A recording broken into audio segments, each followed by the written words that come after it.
moment now. Hey, there we go. Hey, we're There you live. go. So I'm Charlie. This is Alex. Hi, Alex. How you doing? I'm doing good, Charlie. Awesome. How are you?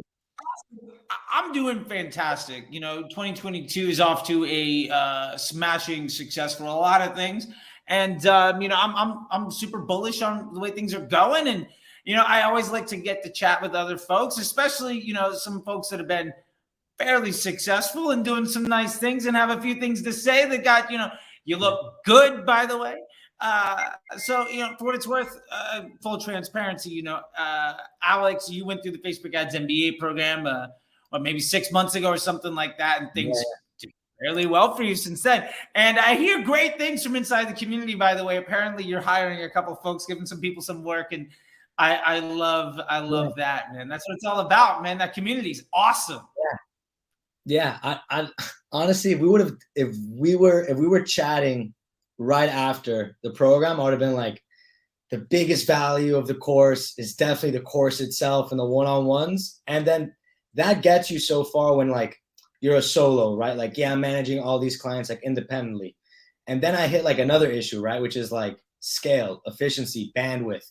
And it's like, all right, I want to keep providing value. I want to keep helping out these other businesses, but there's only so many hours in the day, and there's only so many hands, and there's only so many calls you can do in a week and stuff like that. So rather than working myself to exhaustion, I was like, look, there's an amazing community of fellow students that have graduated, have gone through the curriculum, connected with Tom, and thank you for coaching, training Tom. Like it's awesome. We have a great working relationship, and I look forward to like our relationship like going even further, additional opportunities that may arise from it. But yeah, I mean, wow, where's it to be? I think since we last spoke, I broke the 30K MRR, and then I lost a massive client, which is always like, it's a scary thing, right? Like, oh man, like nine in recurring revenue out the window because of partnership disputes. And it's just like, damn, what am I going to do? Like, it's like, stay the course. People will come knocking. Don't worry about it. And now, back up to it. It was like a 30 to 45 day like dip in MRR, but secured the next client, already delivered incremental value to them within the first month. And now it's like, all right, now I got pipeline. Now it's just like, how do I onboard it from the pipeline? How do I make sure that there's structures, procedures, and everything just in place that everything can be smooth? And now it's just, instead of rowing the ship, maybe a little bit more like on a sail ship now on the top of the mast, just making sure everything is working good, making sure everyone is being treated fair and equitably and compensated correctly for their time. So it's been quite a start to the year, man. Super excited. And everyone was, super worried about Q4. Like, oh, December is going to be crazy on Facebook. Like some of my clients like had their best months in December.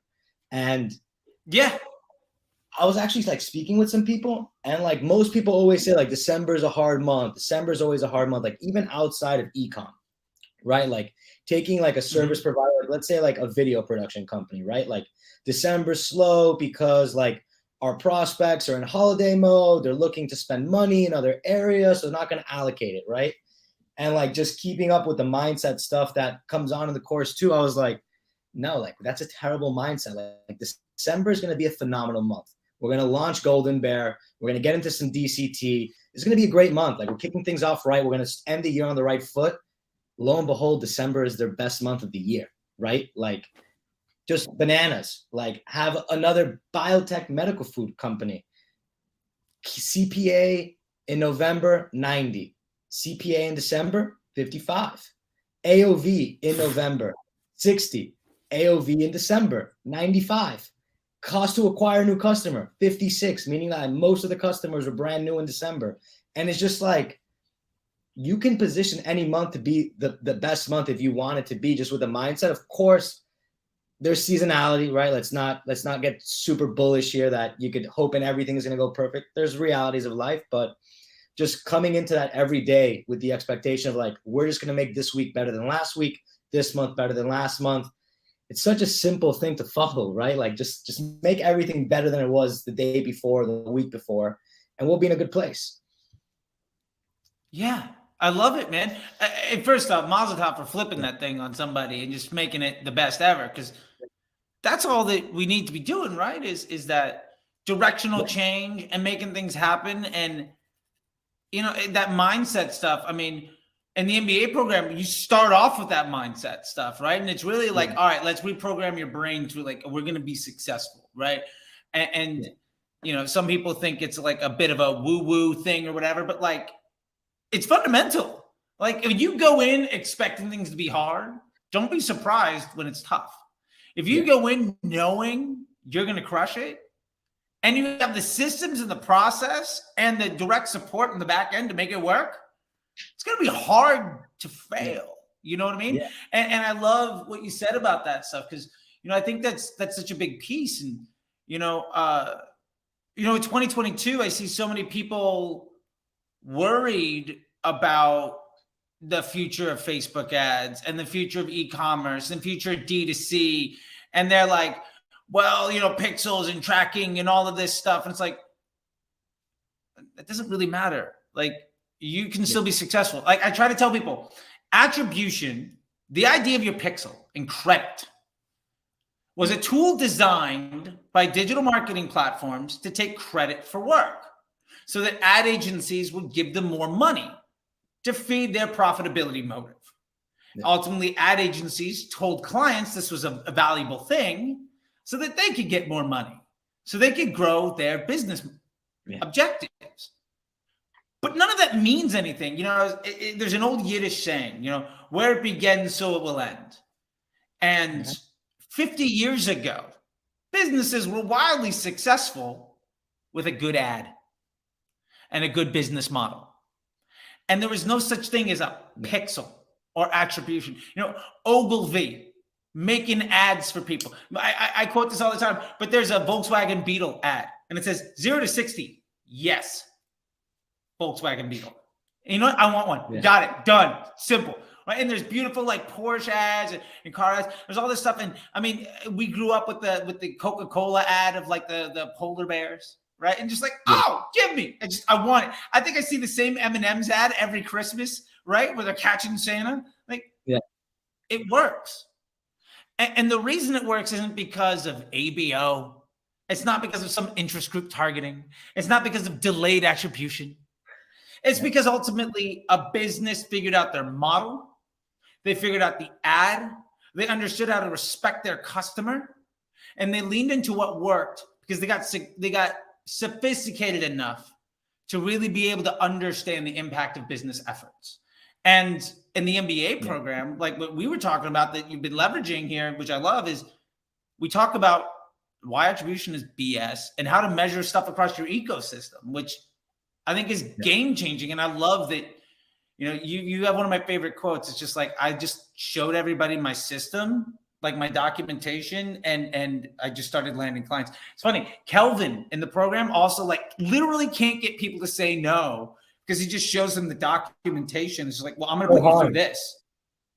It's so hard. Really difficult. Yeah. It's so hard to say no. And like, also just another thing, right, that I got to give you credit for, and I'll give it to you on this live, right, which is just like, one, like understanding the value you deliver, right, and then like sticking to the price. Well, like I knew that I was at this price, right, but then when you're dealing with someone who maybe wants a deal or whatever, or they just want 1,000 less or whatever less, and I just like, it doesn't even hurt to say no now, because it's like, I can't even fulfill this. So like, even if you're not even at my price, like, no, like I can't do this. And like, it's even hard, like when someone's like willing to pay the price, you're like, 30 days, like give me 30 days to find a system and a way to get this thing running for you. Like we'll get there. And just even now what I'm doing, instead of like pushing that on people, like to make them wait, like now I'm just doing a voice of the customer audit until I can get the media stuff ready, which is like, all right, let's ask a bunch. Like I want to interview 12 to 15 customers. Here are all the questions I want to ask so that we can get concepts that actually move the needle for you. And concept is a sales pitch, right? An angle, a reason to buy. So it's literally talking to these customers and using their words, because sure, even the company will give like, hey, here's the market research that we did. This is what we think it is. But it's like, yeah, but like that's a survey with like 4 responses. How many of them are open response? Like they also know they're getting interviewed by the company itself. Yep. So the amount of insights being able to be pulled from that, one, as a strategic way to make the ads more relevant to the audience, but two, as a way to also just like not bottleneck or give false expectations of when launch can happen, right? Because even if there's a client like, hey, I need you to be live in 2 weeks. It's like, well, unless we know what we're testing, like there's probably not a reason to start right now. Or like, what's the urgency to start right now, right? Like, if you're so urgent to start right now, like, why is it? Let's see if there's a placeholder solution for that right now. And hey, like if you're just looking to spend this money, like, can you just reserve it till the next 30 days? And like, let's just loop that in. So we have additional spend up front so that we're not really tight on budgets and trying to see how many concepts we actually have spend for. It's literally all like the mindset stuff. I was total woo-hoo-hoo, ha-ha-ha, Kool-Aid sipping like at the beginning. Sure. And it's really, it's just such a way of just approaching problems, right? Like just approach this problem. Like this is the answer. And understanding that you're not going to have the perfect answer every single time. Like there's a quote I actually recently heard, which is this is a good one for mindset for just anyone watching this in general, which is like, don't let someone's today be your yesterday or something like that. It's like, don't compare where you are versus where somebody is, because they were where you were months or weeks or days ago or years ago. So Don't compare yourself like that, but also don't wait for perfection. Like if it's good enough, just go. Yeah. You don't need to wait. If it's better than yesterday, why wait? Right.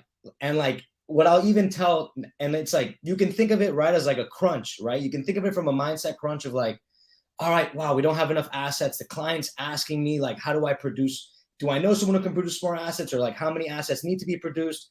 And you can just frame that approach as like, you know what, actually, like, let's be very nimble and very strategic with your budget and your distribution right now.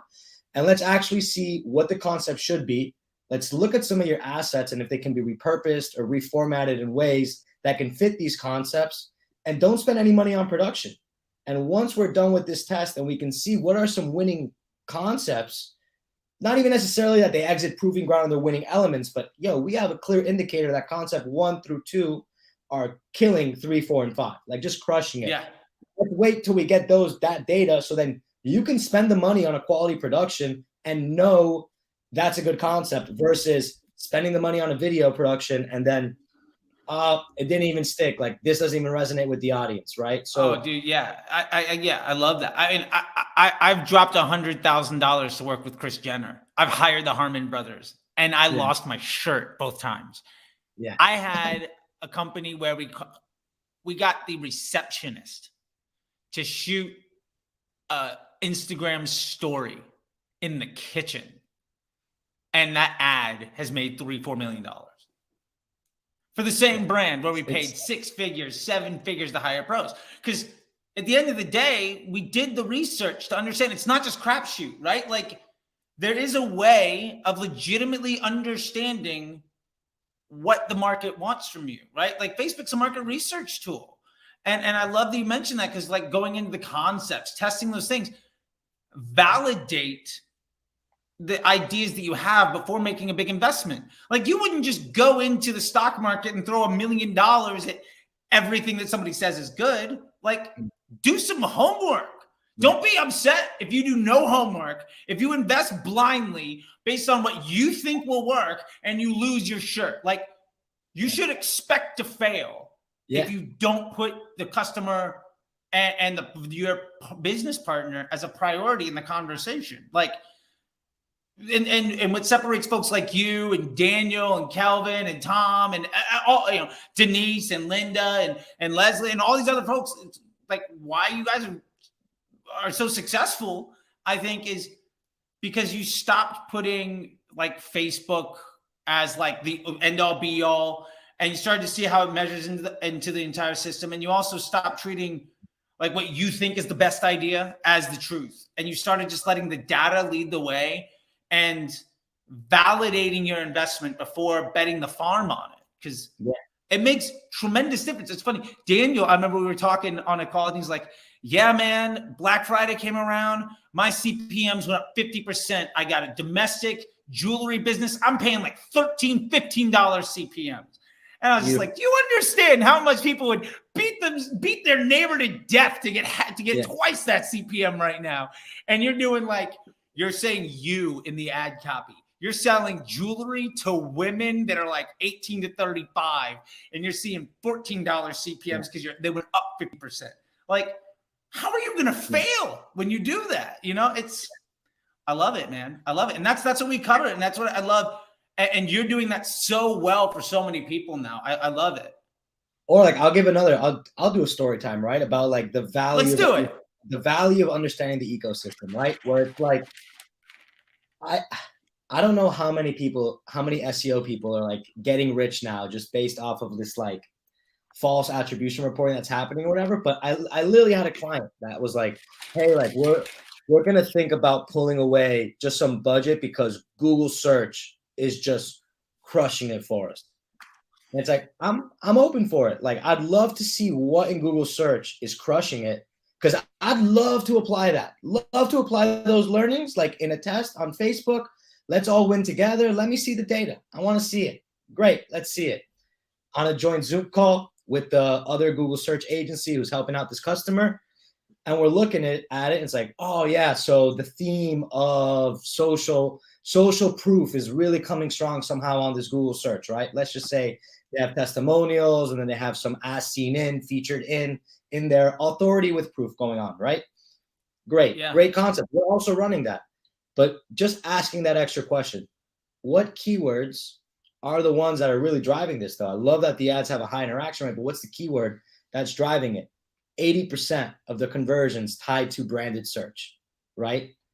Now that's a lack of visibility, right? Where now a client is willing to put budget towards a search term that is the brand name. But all it takes is a little conversation that says social creates the intent, search responds to the intent. Now, we're doing such a good job creating the intent on social that people are directly coming to search and doing your branded key term search is up like 200%. So is that indicative of SEO that's improving, or that's indicative of user behavior coming in search-based intent, answering the intent that we created on social, right? And it's like that simple conversation of understanding the ecosystems. Like, I want the Google search to be great. And if they're winning off of keyword terms, like, I don't want to complain against it. But it's that logic of like, I think we could probably not funnel budget there, and we're still going to get those because you rank high organically anyways. You have a unique name. No one's going to come up against you. And there's no competitors yet that we need to start bidding aggressively because they're bidding on your name right now. So let's just play it easy. Right. Kept the budget on Facebook, beat the monthly sales target by 8%, right? And it's just having that extra step, having that confidence to ask, all right, you want to do that? That's great. I want to learn more. Why? What's the reason? Coming to the actual reason? Well, we're just creating so much awareness and consideration on Facebook that people are coming in a different time of the day to purchase, because everyone's got this user flow mapping, like prospect sees Facebook ad, clicks, adds to cart, doesn't convert, retargeting ad. Oh, there's the conversions. Like, it's more like sees the Facebook ad, walks the dog, picks up the poop, sees 17 other ads, takes a shower, is hungry in the middle of the night, and forgets he needs a hoodie, right? And it's like, 2 days later makes the purchase. Right. That's human behavior. So like, if that's how we consume, like, let's not think that our target audience consumes any other differently. They consume the same way. So giving things. And they're also people. Yeah. So that's basically some story time I want to share with you of just like taking that extra step with the ecosystem ROAS documentation to say, let's all be accountable. Let's all build it here.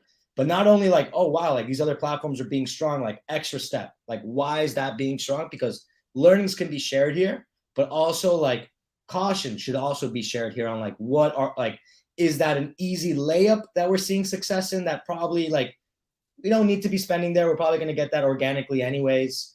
So having those nimble abilities to then pull budget.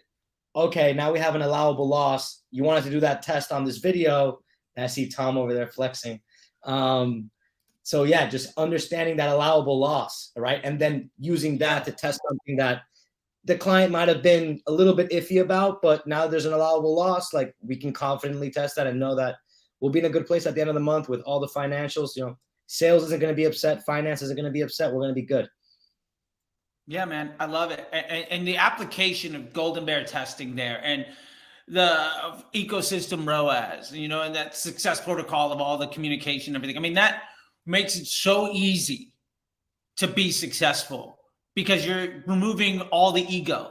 You're removing the ability to hide behind bullshit.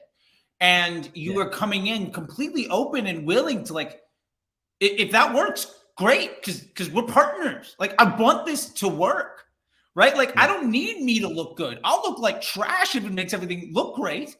And being able to really have that confidence going into a conversation where you're putting the client's bottom line first, I think is fundamental and is massive to success. Yeah. And sometimes, yeah. No, go for it. I'm just getting. Oh, I was just gonna say, like, I mean, you know, with that in mind, you know, in a couple minutes, I'd be super curious, like, where do you see things going this year? You know, I think one of the big things that people are super interested in is like, well, 2021 was an anomaly, just like 2020 was, just like 2019. Like every year, they're like, oh, well, this is the, like, things are still going pretty well. What do you think of, like, if you had to call your shot, maybe plant a flag or two in a couple minutes here, just like what 2022 looks like for you? I'm super curious because I'll tell you, I'm super bullish. And I had a great conversation with Alex P yesterday about like some of the future of some other platforms and stuff. But what do you think it's going to look like? Yeah. So I think the Facebook platform might become even better in 2022 because a lot of people are chasing shiny object syndrome right now. TikTok is pretty shiny. Connected TV is also getting really shiny right now. And not to talk negatively about both of those platforms because I have campaigns running on 2 of those platforms as well for clients because if it makes sense, it makes sense, right? And if there's a way to just get exposure there, whether it's top of funnel or using one of those platforms as a retargeting mechanism, whatever fits the right, you know, product and service and audience and brand, it works. So one, I see Facebook becoming, not that it's going to become 2018, 2000, you know, the early 2010s level. It's just not going to happen again. But yeah, I think it will become not as competitive as you have these other players going into these other spaces now, and dollars are going to be prioritized there as well. But I am bullish as well on like supplementing the pixel, supplementing website traffic by driving sources from these other platforms. So TikTok, I was super, super bullish on, specifically pre-Black Friday and Cyber Monday, like saw incredible success there. But what I've realized is the ad concepts on TikTok are very different from the ad concepts that work on TikTok are very different than the ad concepts that work on Facebook. What I've been seeing success with is like, it's tough to discover a winning ad on TikTok trying to do your framework. Like I'm literally trying, it's pretty similar. Like you got the dynamic capabilities to upload a bunch of different assets together. Like it's kind of there to do a similar framework. But what I've realized with the ads that work, it's the ones that are just picking up on a very popular trend immediately and are just kind of using like one trend I've seen that's been very strong is when you actually use the first 3 seconds of a TikTok frame to be of the viral video, and then you insert your brand after those 3 seconds. So people are like the intro, right? They actually think it's just a regular piece of content, like whatever the viral trend is. And then the brand comes in and then you play off the sound and you keep that going there. So finding partners that are in the creator sort of economy when it comes to TikTok has been powerful there because, again, I don't know the insights. I don't have my ego. I'm not in TikTok every day. I wish I could, but the algorithm's really good, so I got to get off the app every once in a while. But leaning into that, right? And then something else that I've noticed, like even connected TV has also been really strong, especially with a high ticket item, just because for some reason I've seen these lifts in AOV that a client will ask, like, what are you doing? Like there is some black magic going on that the success, like on January 12th, what did you do? Because it was just so wild, right? And it's like, well, we can't really, those type of questions, like a sleazy guru would say, like, oh yeah, well, I did this on that day and that's what happened, or these testing results happened, and like they'll take credit for things. And it's just like, we honestly don't know why January 12th was a good day. Like, let's look though at some metrics to explore why. It's like, no, metrics are pretty aligned, like interaction rate of its search or click-through rates, if it's Facebook, right? Like pretty similar. Only thing else that we had is like, oh, but we've been running connected TV for 12 days. So maybe we're seeing a premium nature coming from connected TV that could be supporting people that have certain objections of, I don't trust this brand, but oh wow, now they're interrupting my Hulu show or my Roku show, and now I can see this, whatever it is. But we don't know for certain, right? And that's where the ecosystem ROI'd.com is again, where now in January, we don't spend anything on connected TV the first 2 weeks to see if we take this channel away, how is it impacting it? We saw a slow dip. So not enough to say not to do it, but now we're like, all right, in the last 10 days of January, we're going to spend all the connected TV budget, see if we get that lift. All right, and then we're going to make our gut assumption there. And it's like, it's accepting it's okay to be in murky waters with a flashlight, right? Like we have a flashlight. It's not perfect. The water's still murky. We could see that it's murky. Let's acknowledge the murkiness. But like, we're not totally in the dark here. Like we're shooting from the hip, but that just becomes like, what's your partnership with your client, right? We're like, now it's just daily sales trackers hitting my inbox every day so that we can confirm like, all right, what's coming on Facebook and what's coming on Google, TikTok, and TV. Here's where we have the source of truth. Just overall, week to week, are we better? And I think that a challenge that many people may experience if they're trying to apply these learnings is that if it's all in your head, it's still not going to come across. Like you need to communicate this to your client, like from day -1, like before you sign the contract, before you take their money, before any work starts to happen. It's a blended measurement with overall, right? Like include all the other players. Where it's like, how much are you spending on Amazon? I'm not doing your Amazon, but we need to throw this number in here to get you a source of truth. Yeah. And like the expectation of like, we might be in dynamic creative testing for like 2 months, and that's okay. That's okay. Yeah. As long as we're getting versions, it's okay. Like we may not exit proving ground for 6 months. That's okay. Like as long as it's better than last month, that's the importance, right? We may not know why this day was better than the other day, but that doesn't matter because what we're looking at is like, was this week better than last week? Was this month better than last month? So it's just, it sounds so terrible to say, is to condition your clients, right? That sounds terrible, I think. Oh, no, but absolutely. Like, no, but it's absolutely the truth.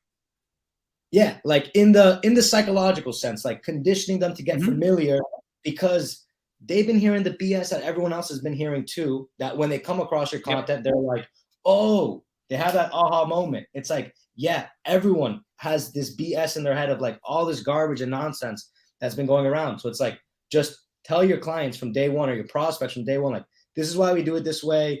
We're going to do it on a blended approach. We want all parties involved. And then once you have that conversation, when they come back and they're like, you're the unicorn that absolutely crushed it for us, which I had a client that at the end of their like December year, they had like a all hands board meeting to talk about 2022 before Christmas. And I didn't make that one because I was on vacation, but they literally, I got quoted by the CMO. It was like, oh, Alex, like our unicorn guys, like, cause we lifted sales from 60K the month prior to 90,000. And then the following month, their goal was 100. We hit 108. Now the goal in 2 months is 130. And I'm like, that's an ambitious goal. Let's bring down the expectations, right? Like, because they think that there's this unicorn activity going on. And what I told them is, guys, I'm not a unicorn. Like all the copy that was developed, like it was your foundational copy, which we just put through a conversion copywriter just to tweak a little bit. But you guys knew the direction you guys were going into. And the assets, I'm just repurposing them and putting them under different content themes. What I've done is just applied a structure in place that we understand how the Facebook ecosystem works, right? And I'm never going to promise a prospect that we're going to get you a winning ad in a week, a month, 2 months. Like I can't tell you what the winning ad is going to be. I can't tell you. I don't have a crystal ball. But what I do have is a framework to discover what the lottery winning number is, the lottery winning post ID is, right? Like I have a framework to get there. So as long as you're on board with the framework to get there, then we're going to be in a great place. And literally solid.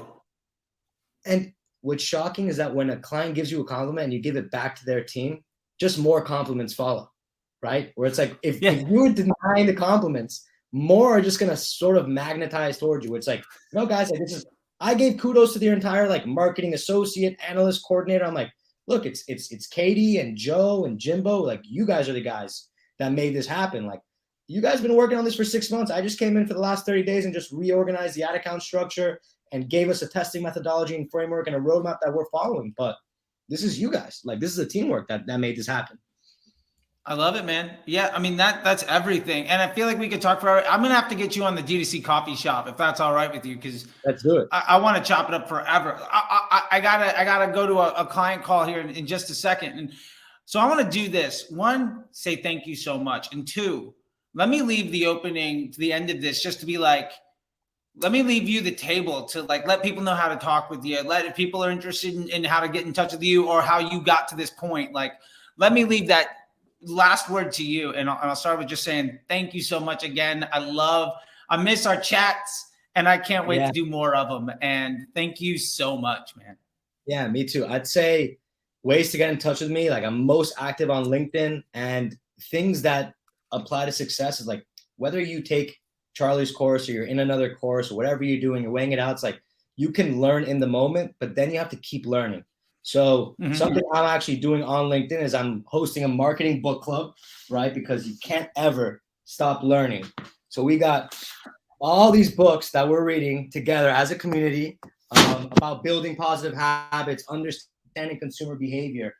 You know, Malcolm Gladwell, Ogilvy's here. We got Jonah Berger, like a ton of like very, very strong psychology, marketing driven individuals that know what they're talking about. And we don't know what we're talking about, but these guys do. But we do know what we're talking about once we read them and come into a community and learn together. So if anyone's a reader, wants to get involved in a marketing book club, hit me up on LinkedIn. The community is not built yet. We're building it as we speak. But hey, if anyone's interested, love to have them in. And I love it, man. Lorenzi, just as it is down there, I know it's a tough last name to spell, but find me on LinkedIn. Yeah, well, they got the screenshot here. And you know, send me the link and I'll make sure it's in the description as soon as we go live with all this stuff. So, and it lives in perpetuity. But look, man, I loved having chats with you. You're one of a lot of success stories that we have out of the MBA program. And dude, I can't wait. And I've got some other stuff brewing for some alumni shit. I know you've been waiting, and I got some stuff to chat with you about. I know you're ready. I know you're ready. It's going to be great. But hey, dude, I got to let you go. I got somebody waiting. I'm a few minutes late on another great thing that I'm working with somebody else in the program. So I will see you later, man. Thank you so much. A blessing as always to chat with you. Thank you. And best of luck to you, man. Enjoy life out there. You look good, buddy. You look good. New Orleans did you well. I love the Zen. I love the garden behind you. All right, Charlie, be well. And likewise. Thank you, man. Bye-bye. I'll see you, buddy. Bye.